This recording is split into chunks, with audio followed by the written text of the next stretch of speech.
Amici di Dilettantissimo, tutto pronto per il big match di terza categoria, incontro tra Polisportiva Canova e Masone. Le due squadre si giocano in questo scontro una fetta di campionato.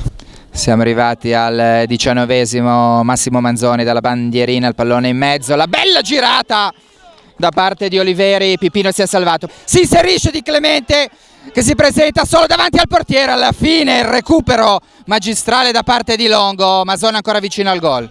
Sulla palla c'è Manzoni, vicino a lui Alessio Pastorino, parte proprio Manzoni, il tiro di Manzoni col pallone che è finito di pochissimo alto, ma c'è stata anche una deviazione.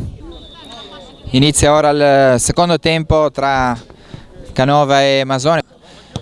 Strano, poi Vannicola, siamo alla tre quarti campo, Vannicola, il tiro da parte di Vannicola e il pallone sul fondo, rilancio lungo da parte di Pipino, direzione di Furiosi, mette giù il pallone, Cusmiani ha provato la girata e poi Furiosi, Alessio Furiosi e il Canova in vantaggio su questa disattenzione della difesa del Masone, ne ha approfittato Furiosi, ancora Furiosi, Luca Carlini. Poi c'è Strano in area che tocca per Cusmiani, il pallone alto. Questo lancio in direzione di De Meglio che si presenta solo davanti a Pipino, il pallone in mezzo dove c'è Manzoni. Pipino salva il risultato.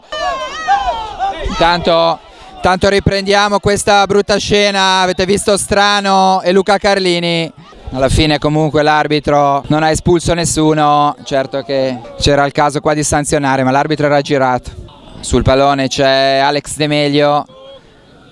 Barriera 4 formata dalla Canova, parte proprio Alex De Meglio, la punizione, ci arriva Pipino e poi il pareggio del Masone col gran gol a zampata di Roberto Pastorino, 1-1. Sono scatenati i tifosi del Masone, riprendiamo attenzione, speriamo che la partita ovviamente non degeneri, tutte immagini che riprendiamo queste. Scena abbastanza indecorosa con i giocatori della Canova infuriati col pubblico del Masone.